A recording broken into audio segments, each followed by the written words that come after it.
for our debate on such an important topic, the way we were thinking is to divide our discussion today in three sessions. The one will be the general energy situation and energy security in Poland. The second one will be the need for sustainability, the race for green technologies and way to get there based on Poland's great example. And then obviously the regional effort for EU energy security and sustainability and beyond.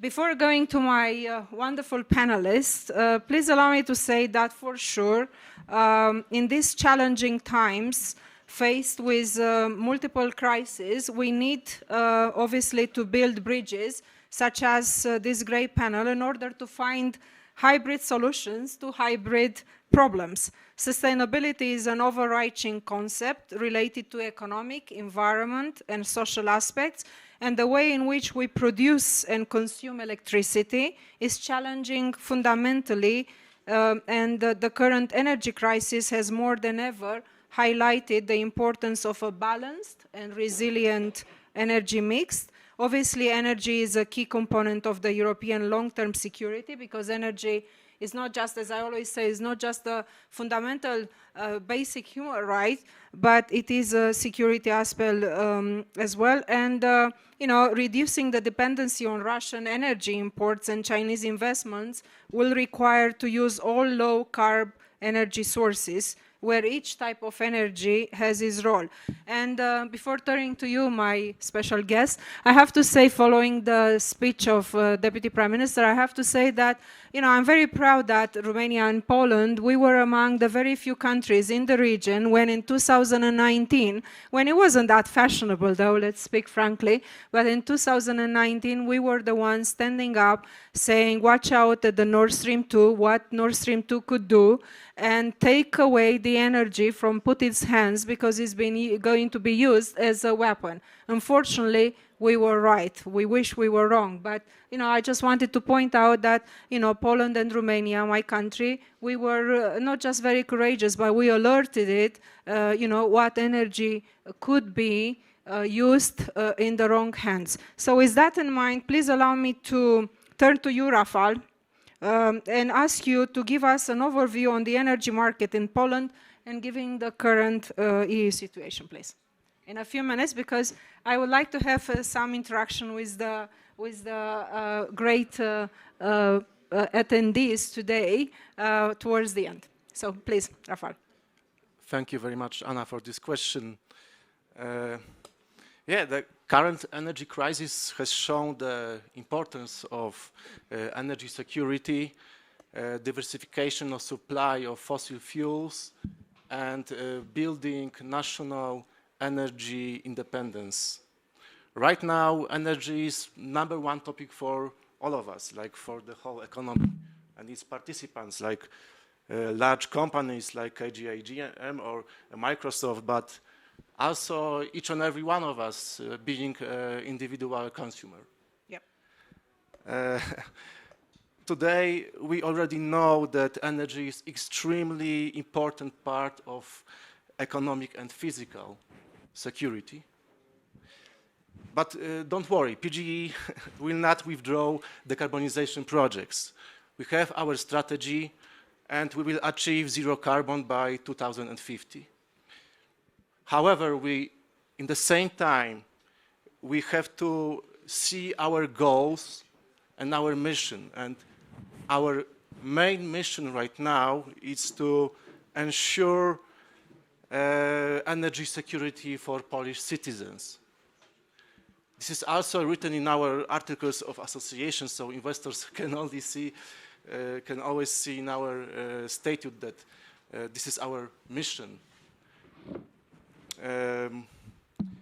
As PGE, we postulate that EU climate policy should be fair and rational.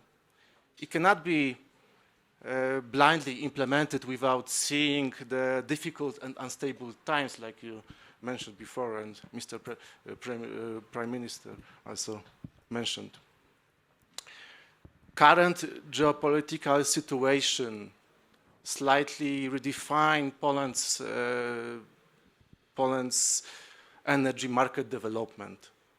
We must build our own energy sources independently or in cooperation with democratic countries. Speaking about sources of energy, what can we see about in the natural gas? Today, the price of natural gas, we have 55 euro. A few months ago, it was 350. It shows to us that the role of natural gas is now reduced due to the high price sensitivity and also limited supply of gas. Right now, we have, speaking about the Polish energy mix, coal and renewables will be the base of Poland's energy sector in the upcoming years, without doubt. However, we need to accelerate our works on large-scale nuclear power, which will replace coal in the base load and allow us to preserve our energy security and independence. To sum up this part, I need to say that the future Polish energy mix will look like this. In the base load, it will be nuclear energy and, of course, renewables. Mm-hmm. In the scope of renewables, of course, PV installations and onshore wind. However, we believe that offshore wind investments are the most important right now for us. And in this scope, PGE will take the leading role of building new offshore farms. Right now, we as PGE has permits for 4 areas with total capacity of 4.4 gigawatts, and we are waiting for the remaining decisions right now, and hopefully we'll get 6.5 gigawatt by 2040. Of course, we will continue our green transformation. In this scope, I have to say a few words about the separation of coal assets to the special agency, which is called NABE in Polish, and in English is the National Agency of Energy Security.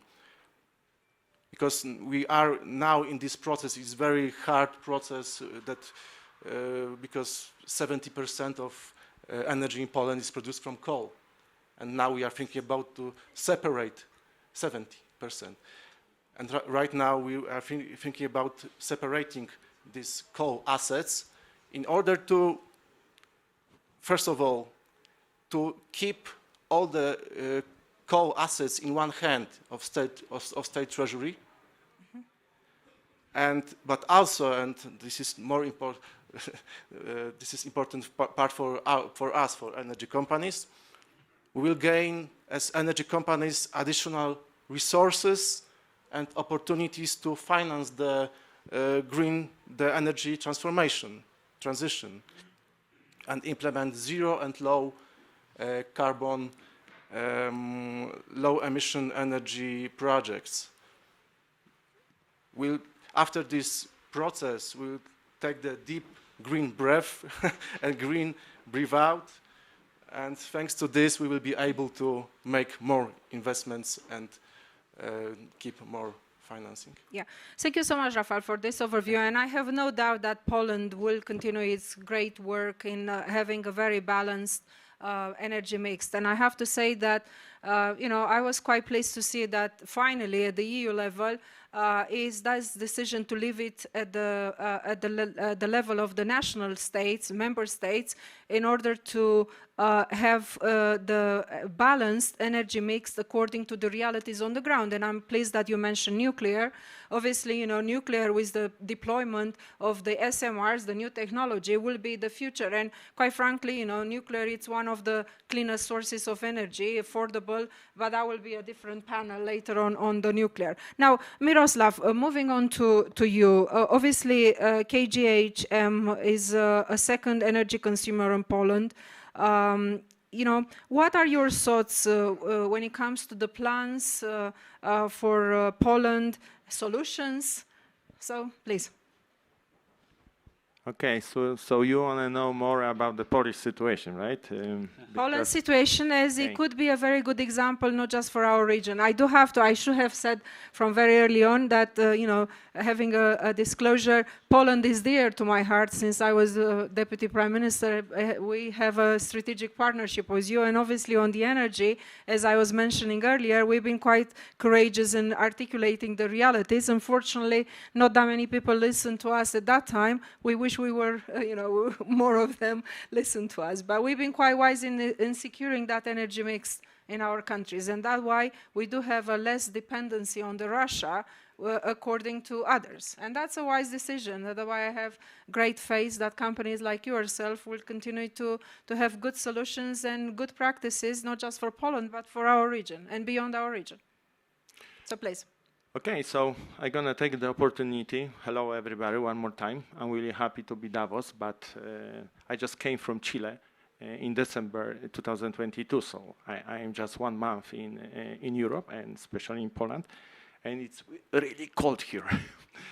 Because I get used to the sunshine, in Chile. Yeah, but we are in a very warm room with great participation, so it's the hearts that count. Back to your question, KGHM is a very responsibility company, and consider the situation and the invasion of Russia on the Ukrainian, the aggression of Russia on the Ukrainian, changed the whole situation in the world and in the Europe, especially in the Europe, for the energy market. So this is the challenge for us, because this situation impact on the energy market, increase the fluctuation, and the prices of energy is unpredictable sometimes. Even it's getting better at this moment, we don't know what will be the future and the situation. It's really complicated to predict it. So we decided to face of the situation, and we create in KGHM the special policy. Like you mentioned, one of the reason of the important situation of the energy market for the KGHM is we are the second biggest consumer in Poland for the energy, electrical energy. So we consume 3 terawatts-hour of energy. We have the second place after PKP, a Polish company. And what we decide? We decide to obtain 2 targets. The first target, this is the obtain in 2030 our 50% energy, which will be provided to KGHM for our production activities, will be from our own resources. And mostly it's gonna be renewable, the green energy. So this is the first target. The second target is for 2050, and then we will try to achieve, we will achieve the climate neutrality. So the whole energy will be like a great green energy. So we are making a lot of activities to improve and stabilize the situation.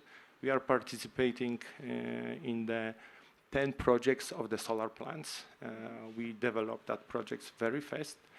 And the second pillar of our activities, this is the offshore projects. Like my colleague mentioned, it's very attractive because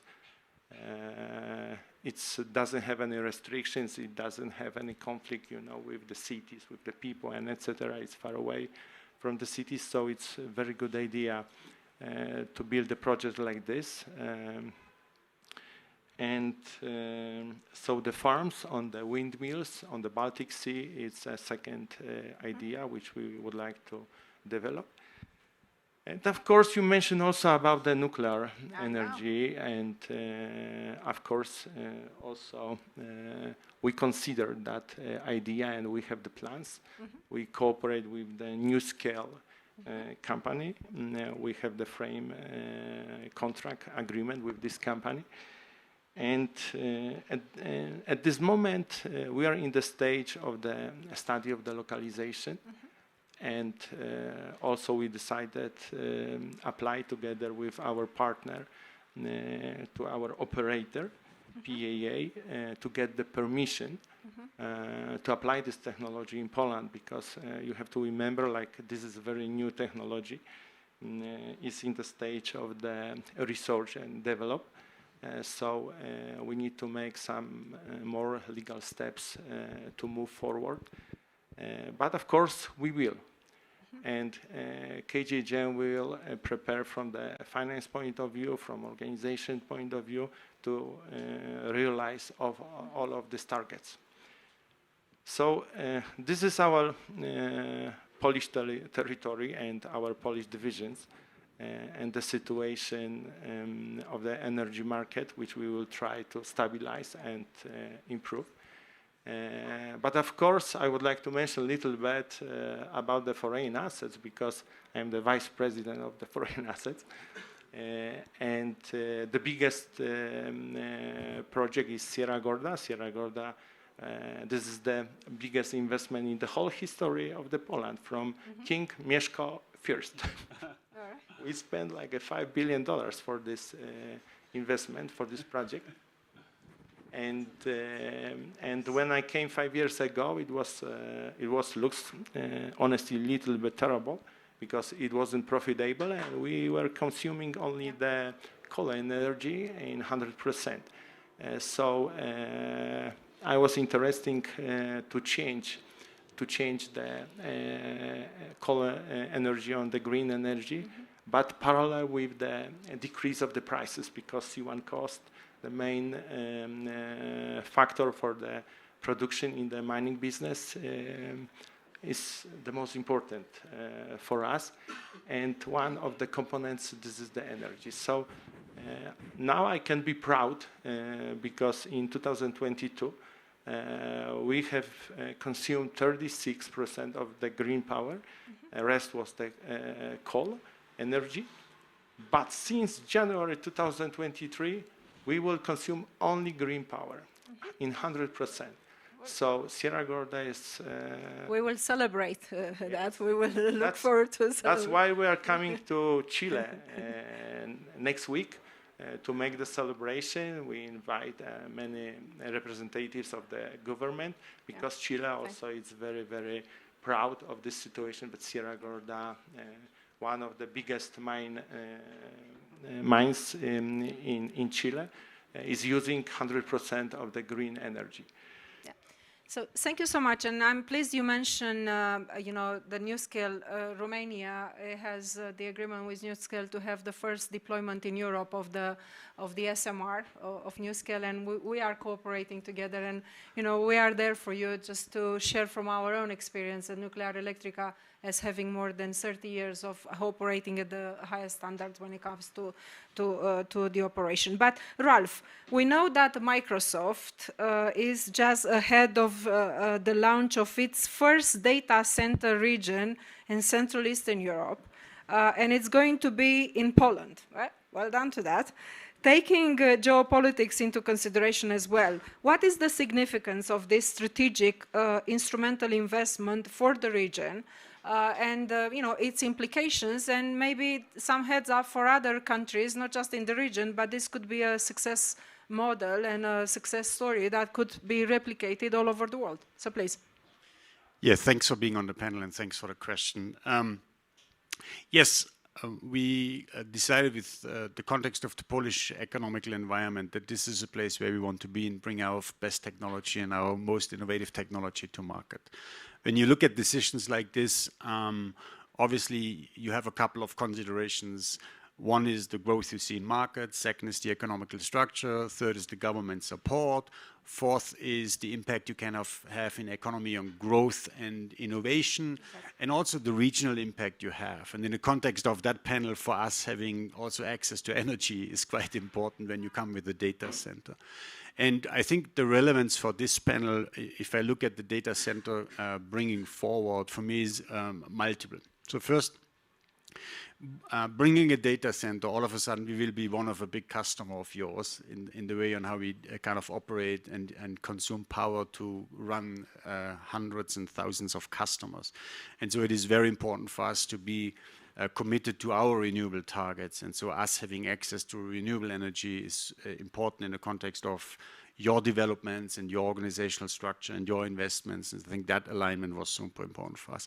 Also, when we do these data center investments by design, all of a sudden we help commercial companies and governments to change their carbon footprint.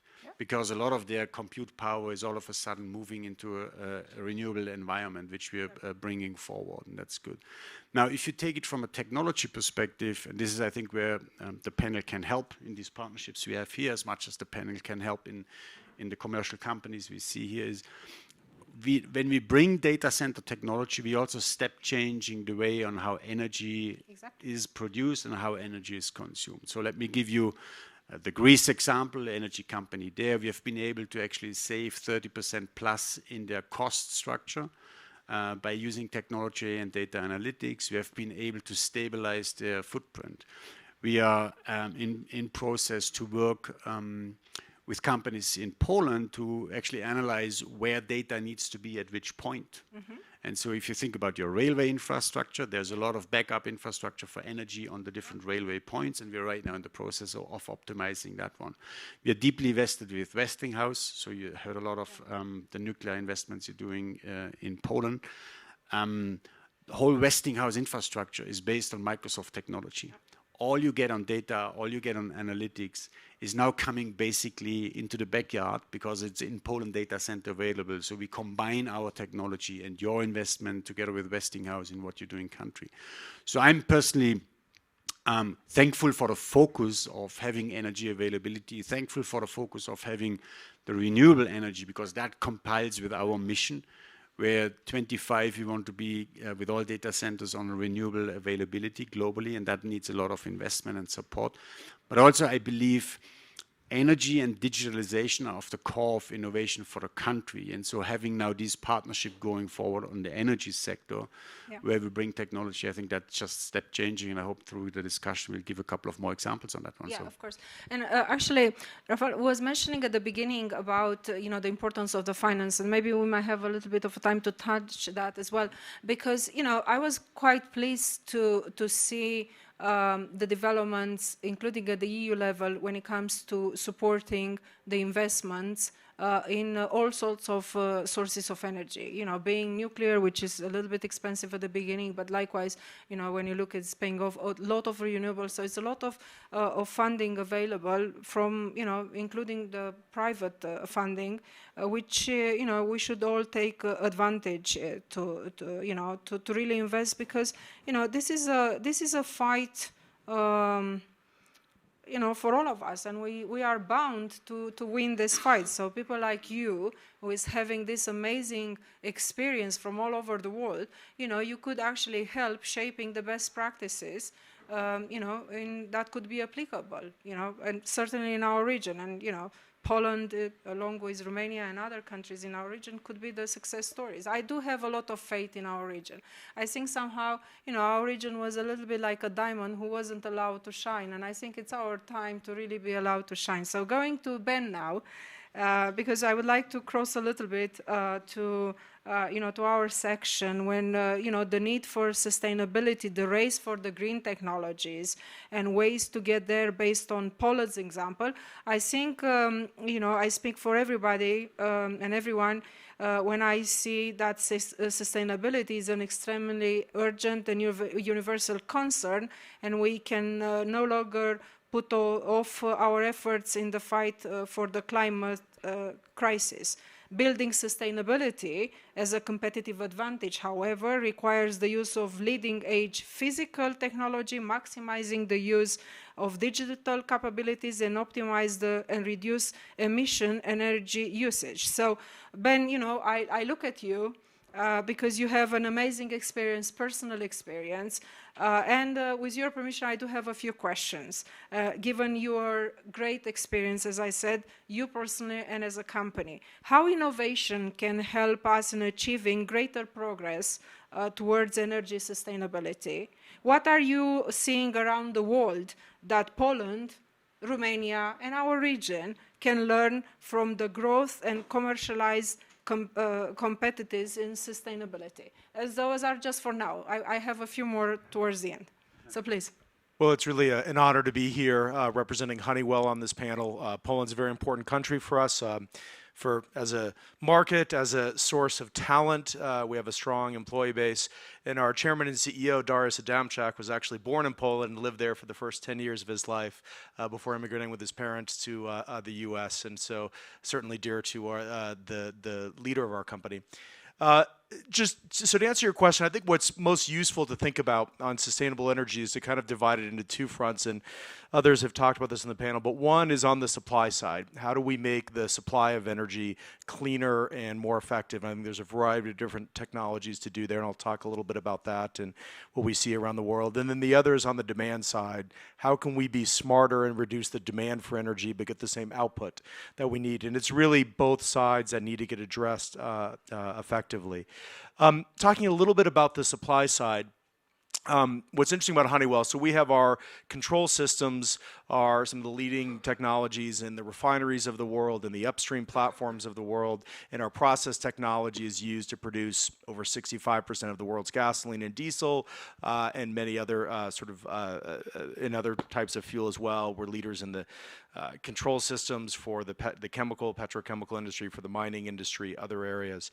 And on the supply side, what we see is existing fuels can be decarbonized, and they can be decarbonized with existing technologies, and that's some of the great things that are going to happen there. Carbon capture technology has existed for a long time, but is improving dramatically. We've seen a dramatic increase in people wanting to use both pre and post combustion carbon capture. And I think the great thing about a lot of places in Europe is there's a use for that carbon. And if you can find a use for that carbon, that can be very effective and even better. But those technologies exist and those continue to evolve very effectively. New fuels can be very effective. One of the interesting major trends is the aviation sector has ambitious goals for SAF, sustainable aviation fuel.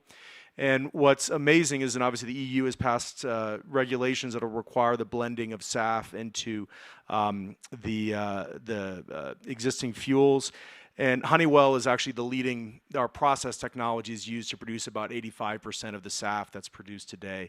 And what the opportunity is even if every project that's even talked about to produce SAF comes to fruition, it still only meets 1% of the global demand for jet fuel. So there's tremendous opportunity for additional projects for sustainable aviation fuel, tremendous opportunities to do that. And using the various feedstocks that exist, everything from used cooking oil to animal fat to agricultural waste products, is a great opportunity to decarbonize the aviation sector. And then there's great opportunities people get into electrification, really use better controls technology to make those that much more effective. We've talked about nuclear, and we have the opportunity to provide some of the controls technology to that sector and really making those SMRs or other things really effective and really feasible. And then on the demand side, as we look at energy, nearly 40% of the energy consumption is by buildings. But there's technologies that exist today that can be implemented to reduce building energy demand by anywhere between 10 and 25%, depending on the status of the building. And actually, Romania is a great leader there. Globalworth, one of the major owners and operators of commercial real estate, has implemented some of the best technology in the world using Honeywell as a technology partner and reduced the need for energy by over 15% in many of their buildings. Poland is also doing this, and there's tremendous opportunities with the EU Green Deal and others to do this, but there's it's very possible to have a significant shift in energy demand by using the digital technologies, better controls technologies to really optimize usage within a building. So that's a tremendous opportunity. And the same is true on industrial sites. You know, what we have seen, whether it's a concentrator in a copper mine in Chile. We were talking about Chile before, where we have extensive technology in a joint venture with Codelco and other partners there, or whether it's in a refinery or a chemical plant. The latest digital technologies can reduce energy demand again by this sort of somewhere between 5 and 20%, depending on the status of the plant. So what's to me is so exciting is there's opportunities on the supply side, there's opportunities on the demand side, and it's not all things that we have to wait 10 years for. The technology exists today, and getting that nice mix is certainly possible. And Central and Eastern Europe, and I lead the emerging markets for all of Honeywell, I think is a leader in this. We've seen, particularly on implementing digital technologies, I think there's great opportunities to do more, but also on the fuel side, whether it's carbon capture, the region has had its first announcement of a SAF plant, and I think more will come in the future, is very exciting in terms of what's possible. Thank you so much, Ben, for this the insights, and thank you for touching on the supply as well, because securing the supply chain, it's absolutely critical, and you all saw it this year. Marcin, just going a little bit to you, you know, I would like to ask you about the cost of sustainability and how to take an economic advantage in the process of energy transition, considering Poland's great example, please. Yes, so banks are all about the money, I would say, and we see the transformation of energy and the transformation of our economy as a single most important business opportunity, probably in our lifetime.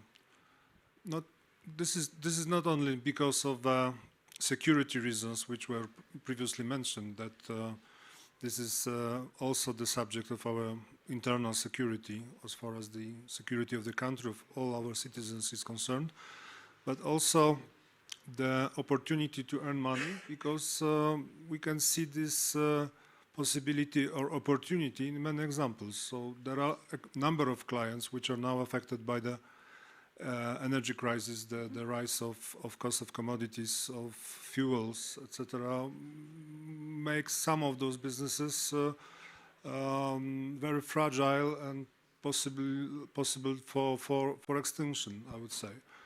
There are a number of clients which already, let's say, done their homework and has transformed their factories, their plants, and now are using the renewable energy and are totally independent from this crisis. And what is happening now is the fact that everybody starts to understand and starts to prepare for this transformation.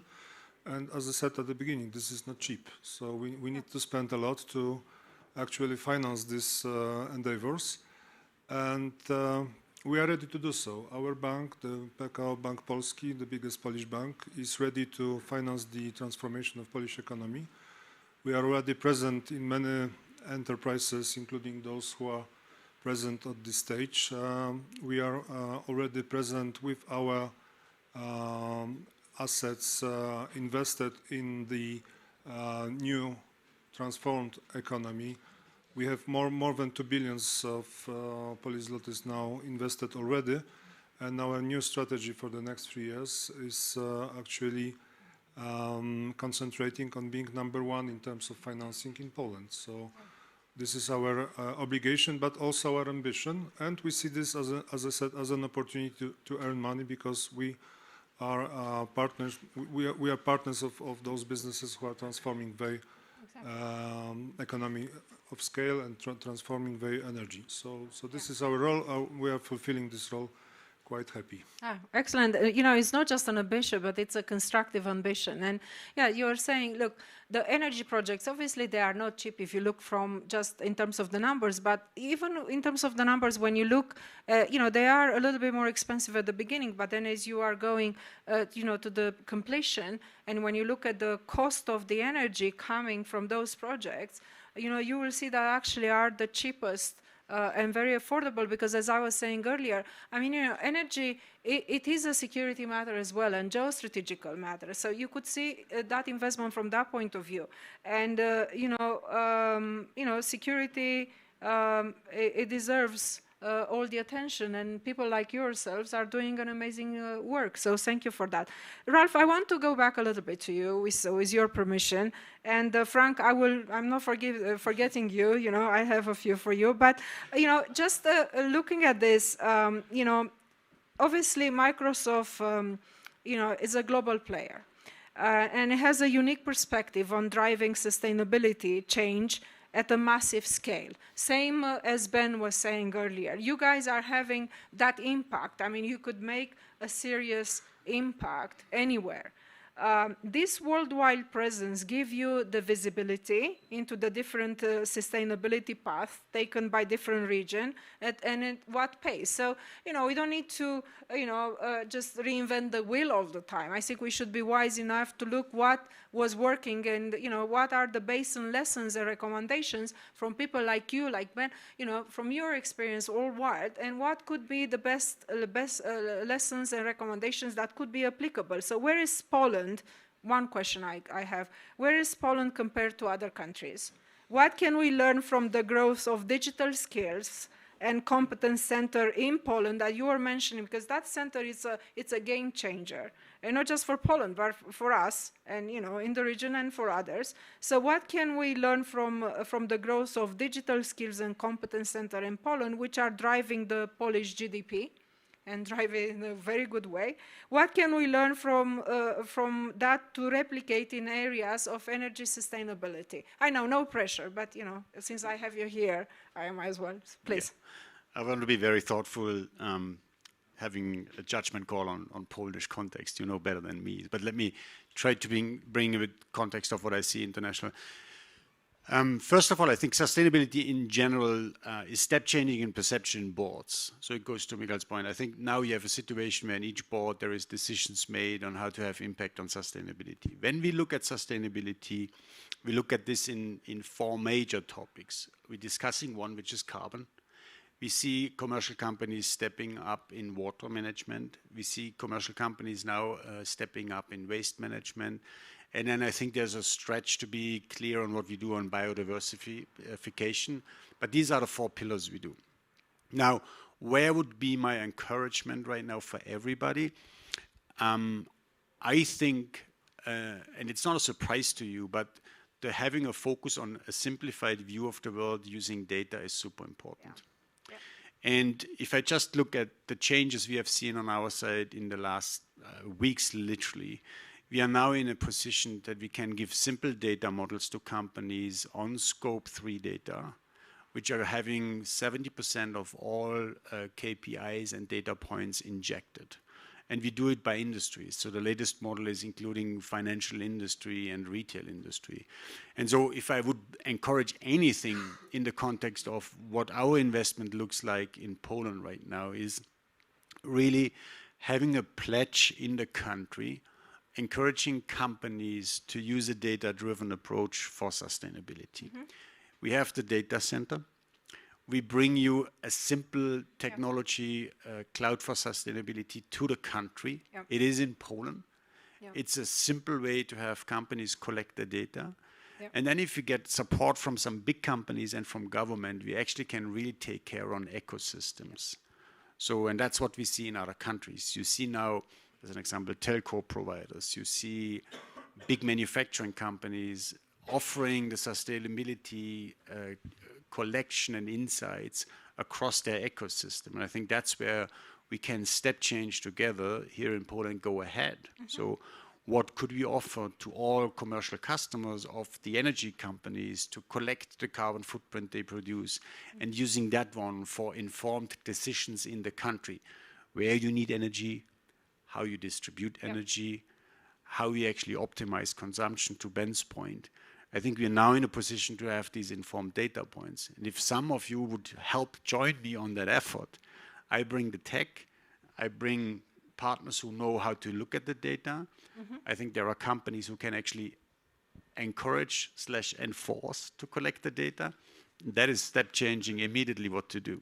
And you have the bank. So, you know, what you were just saying, look, that's why I said my panel, our panel is the best one, because you have all complementing each other. So, Frank, going to you now. I would like to ask you to share with us, based on your experience in Poland, what is the influence that digital transformation has on sustainable solutions in business? You know, having heard all our great colleagues here, what will be your thoughts from your amazing experience as well?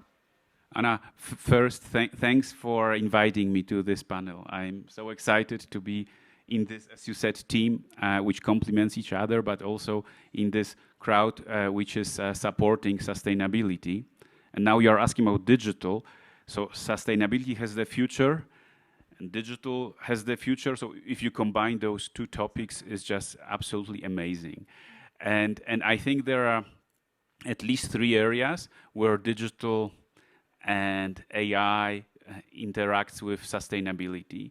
The first one is measurement. How to measure the carbon footprint. And this is not about installing just meters or physical equipment, but in BCG we have an AI arm, more than 3,000 people working on AI, how to use that for measuring carbon footprint. So if they come to a company, and I guess large firms like my colleagues who sit next to me, they know it very well, but smaller companies have no clue how it works, especially small businesses, because they don't have time to think about sustainability, about scope 2, scope 3, that they will not be able to export their pieces to large firms because regulatory looks at the whole value chain. So and we, based on AI, can measure, looking, let's say we come to a milk company or car manufacturer, and looking at their revenues, where they are located, what suppliers they have, to whom they sell, we can predict the carbon footprint. And this is the power of AI. We just can, knowing the sector and the firm and some basic data, we can predict that. And you know, like big firms can fill in big forms, spend weeks on that. But if you go to a company which has 10 people or 3 people, they have no time to that. So they can give only like 5, 10 information, and based on that we can predict the carbon footprint. But this is only one thing. Second is what if. So what it's current, but what if you change that? You pay less, you can improve that. That here banks come to offer new solutions, new investment opportunities, how to transform the energy supply in this small firm. So the first thing is measurement. Yeah.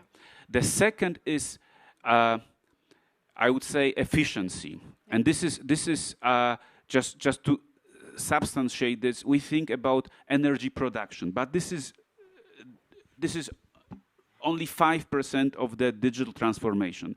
So I don't want to say it's bullshit, but it's tiny. If Poland has to spend 300 billion euro on green transformation, 95% it's on transition into new forms of energy. So this is buildings, this is supply chain, this is plants, and AI comes here to, for example, we did a project for ships transport, how to optimize the routes to have lower emission of fuel, more optimized routes, and this is hundreds of millions sometimes if you use AI. Or we did a project for a cement company. There are lots of businesses where you can implement it, or if a firm thinks where to locate a plant, then we use AI to predict what's the good location from the ecological perspective. And the third area for AI is like you know, fires, sea level, like floods, predicting that. This is for the governments. This is for agriculture. This is amazing how important it is, because based on AI you can predict the sea levels in certain areas, or which areas will have a good, let's say, wine production because of the weather, and which will have poor wine production, where people will have to leave the area because it will be not efficient. So AI, together with sustainability, if you join those things together, it's really amazing what it can bring. In terms of the advantages and being a success story. So thank you for sharing that. I would like to, I know we are pressured by the time, but I just want to move a little bit on the third section that I was mentioning, the regional effort for the EU energy security and sustainability and beyond. And, you know, Poland, like Romania, and I'm very pleased to see a very dear friend, a model for me, you know, is putting a lot of effort on the Three Seas initiative, which, you know, it was a concerted effort, and Polish president, you know, has been behind those efforts from the very, very beginning to promote connectivity among nations in Central Eastern Europe by supporting infrastructure, energy, and digital interconnectivity in our region. So having this platform in mind, I would like to actually go for just a few seconds to each of you. What do you think, you know, that it can a regional effort bring and do in terms of the contribution they can bring to the energy security and sustainability of the EU? Mirosław, I will want to go to you.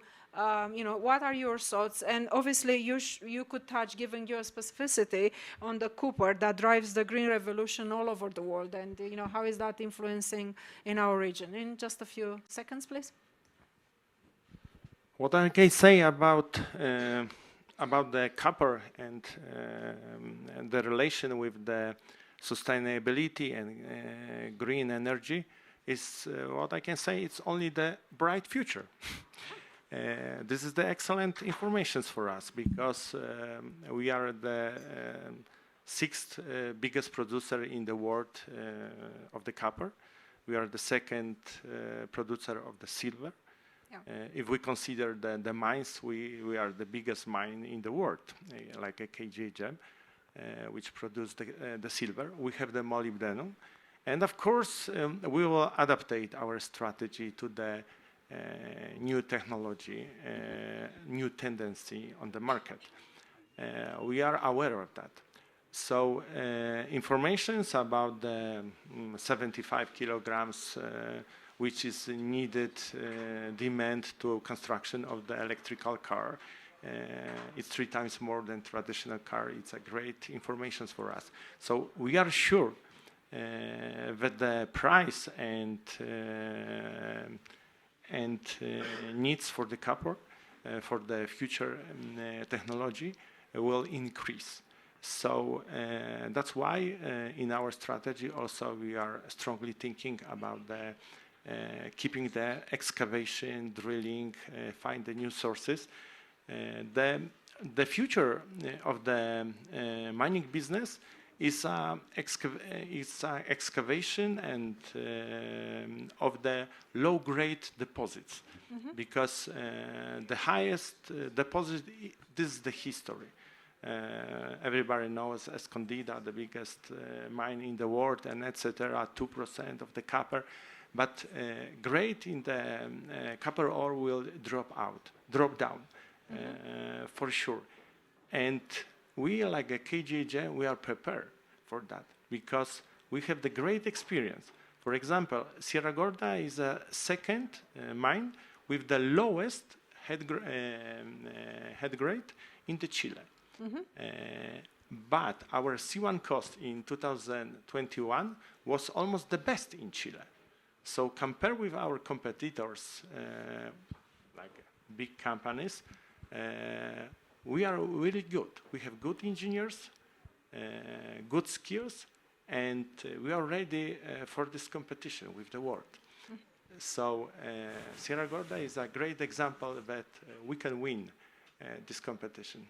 Excellent, and you know, you can win with the support of Marcin and the people like him and their institutions supporting this. So Marcin, I just turn to you. You know, having this in having in mind, you know, the regional efforts, as I said, you know, what will be your advice and what's your thought on that? And you know, what will be your recommendation and advice for us, you know, including for the policymakers? Yes, so the most important part in this biggest opportunity is to capture as much as possible of the local content, not Polish and the regional content, just to capture as much as this value generated as a transformation is concerned. And I believe this is the best advice I can give in this area, because we certainly are not only importing the technology from other countries, but also should have an ambition to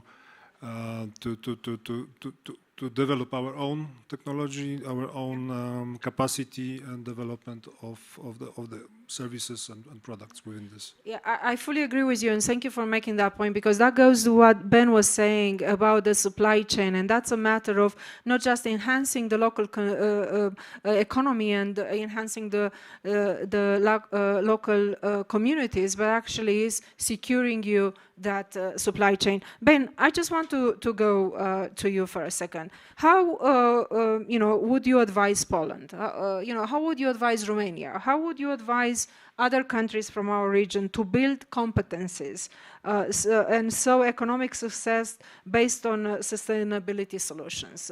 As I said earlier, you have an amazing experience. What's your advice for us, in including that lessons and recommendations that I keep going on and on about it, because I do believe that those should be foundations for us. I think the quick thing that I would say is just take advantage of the incredible human capital. Honeywell has thousands of employees in Central and Eastern Europe, great engineers in Poland, particularly on the digital front, great engineers in Romania. Our cybersecurity lab for OT is in Romania, just as an example.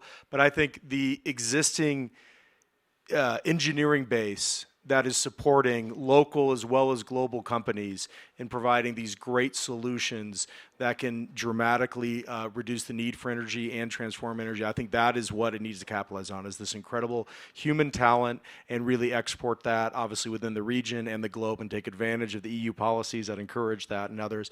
And then the second would be the manufacturing base. I mean, there's a very strong manufacturing base across many different things in Central and Eastern Europe, and I think the more that some of those can be producing green fuels, can be producing other things that will help sustainability, that will be very efficient and is needed by all of Europe, but really all of the world. So I think it's taking advantage of that engineering human capital on digital, and it's taking advantage of the great manufacturing base and producing a lot of the key technologies that are needed for the sustainability push. Yeah, and I will add, with your permission, taking advantage, if I may say, of the great wealth in terms of the experiences like you guys are bringing. So, Ralph, I know you need to go, but I'm not going to let you go until I'll ask you one more question.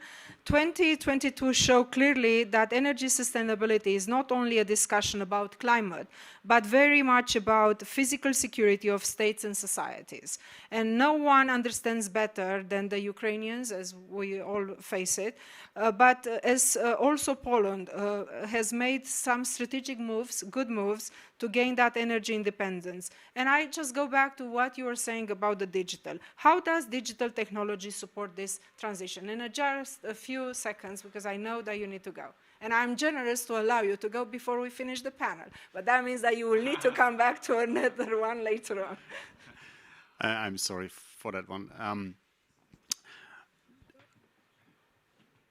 I truly believe that this capability of having digital security and surveillance is important for state, for commercial companies, for privacy, and especially when you discuss in a topic of energy, which is core infrastructure of a country, like financial institutions, critical infrastructure. It is important that we help protect these organizations. Yes. So in the context of that one, our highest principle of trust and secure computing is applied in how we bring technology. And that's, again, in the way we bring our data center to Poland, why we bring it. The technology should give you as a country, for the region and for the country, that differentiation and capabilities. On the Ukraine, I would say we have learned that you need to be able to have critical infrastructure protected on the cybersecurity side. Yeah. And so we have, over the last months and quarters, literally invested $400 million and put the whole digital infrastructure from Ukraine out of Ukraine into data center technologies in other countries, and kept, so I would say to a good sense, the Ukraine infrastructure alive and being operated, or being able to operate. That's a very tragic context, but I think it has learned us on how to look at the cyber and the technology infrastructure for countries. So I'm not exaggerating on the complexity and the strategy we have in Ukraine, but I'm using that one as an example to say why we are investing in that type of technology and how we look at our investment in principle. We're operating in 120 countries, more than 700,000 corporations and government institutions. We have the highest footprint of any in data centers across the globe. And that's all with the intent of having a trusted environment, a secure environment to operate. Yeah, and I thank you and I commend you for that great help, because as I said, I mean, you know, the critical infrastructures are absolutely, critical to any development of any society, and the work you guys are doing is just amazing. So thank you so much for that. Frank, I just... Thanks for letting me sneak out. Well, I was joking. I just want to really, really appreciate, and let's say thank you to Ralph, and see you later on. Frank, going back to you, giving the regional, dimension, again, what will be your advice? What will be your lesson? What will be your heads up? Or what are your worries? Oh, thanks, Anna. So first is to leverage the talent of Poles in digital, in AI, in analytics, in engineering. We have amazing talent. This is not a coincidence that BCG decided to have a hub for AI in Warsaw, right? Because our region has lots of amazing talent people. A bit like I would echo what Ben said, that this is something which is very unique. That you can have amazing solutions developed in Poland, in the region, in Romania, because of we are just famous for AI scientists, for data science. Number two, I would say to leverage Baltic Sea. With all the renewable energy being produced, I understand from top experts that this sea has amazing potential, probably top potential in the region because of the wind, because of the depth of the water, which is very convenient.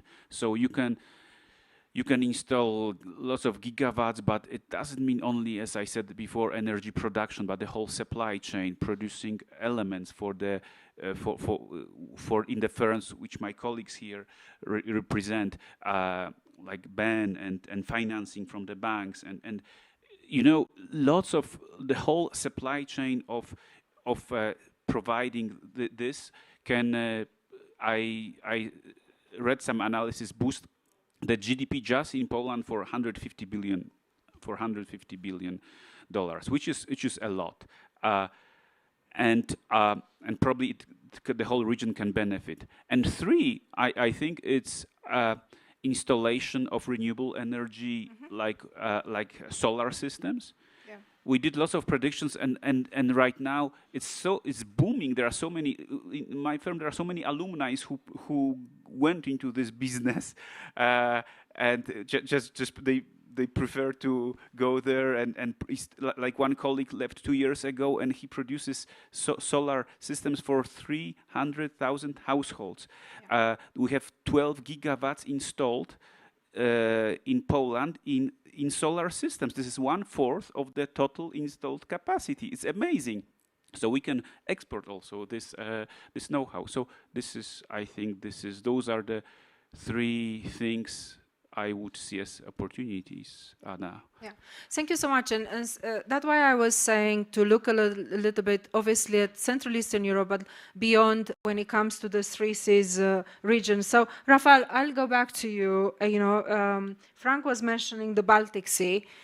Maybe you just in a few words, because I know we are very pressed by time. I don't know if the hosts are generous with us to allow us to, if there are any questions or thoughts from the audience. But Rafał, can you tell us just, in a few words on the investment Poland is making in the Baltic Sea and generally in the renewable energy?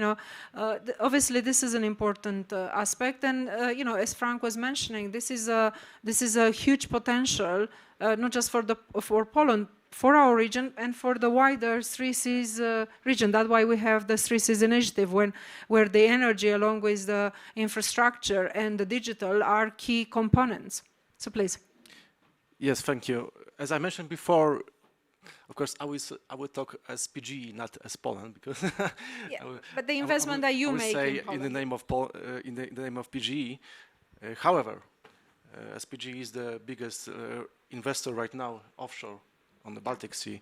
As I mentioned before, we have permits for 4 areas and 4.4 gigawatts, and we are planning to receive, hopefully, permits for another areas up to 6.5 gigawatts by 2040.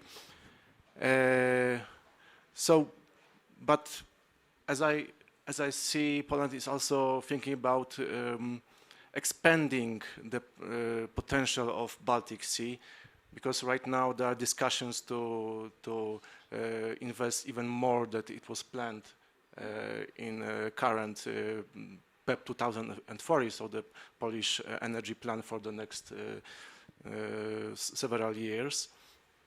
So continuing what is happening in PGE in this scope, because of course we are investing a lot, and in our situation we need to invest 75 billion Polish zlotys by 2030 in general.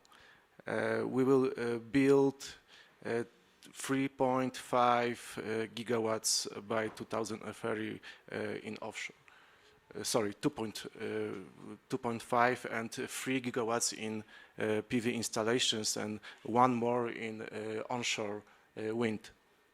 But of course, we are all speaking about the renewables and investing in renewables, but we need to remember that right now we have the production of energy on the south of the Poland, and when we're gonna invest offshore, then the power will move to the north. That's why we need to invest in the grids.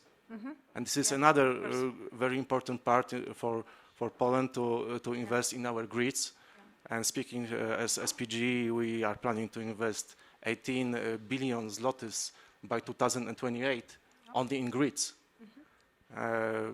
Also, another topic which we didn't mention is energy storage system. Exactly. Because when we are producing a lot of energy during the peaks, we don't want to lose this energy, That's why we need to have this energy stored somewhere. And as PGE, we are also planning to invest in storage system. We are planning to build 800 megawatts by 2030. So, yeah. So thank you so much. I know I'm pressed by time, but if there is a particular issue, from you that you would like to raise, I will be very grateful.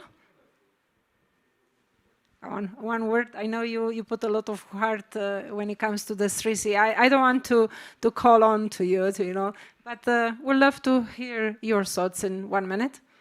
Yeah.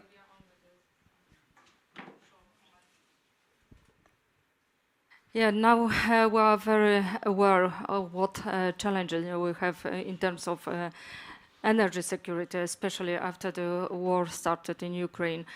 But as Three Seas countries, we can make the common effort how to address these needs. And when we had the calculation, and you remember it was 2019, and the report of spot data, the total calculation was 90 billion euro to speed up our energy transformation. And this figures is at that moment wrong. We have to speed and we have to spend much, much more in the entire region. Only to catch up the gaps that we have in infrastructure, we have to increase our spendings, and it is the hundreds of billions euro. And I used to raise some topics related with the energy as a question: what will be the best weapon against Putin? Yeah. Speed up the energy transformation, and this is what we have to do. Yeah, and with that in mind, I thank you so much, Madam President. You know, it's always an honor to have you here. I am grateful beyond words, and the words are not strong enough to express my gratitude for all and each of you for taking time to join us today.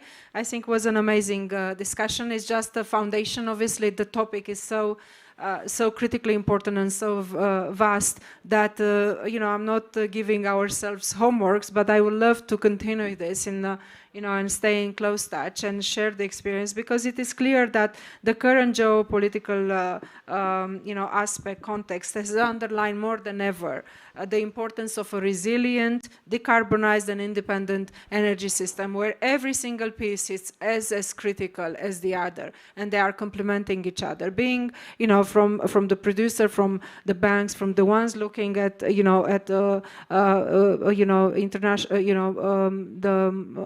the soft that is protecting the infrastructure, the ones that are coming along the scene, like your great company.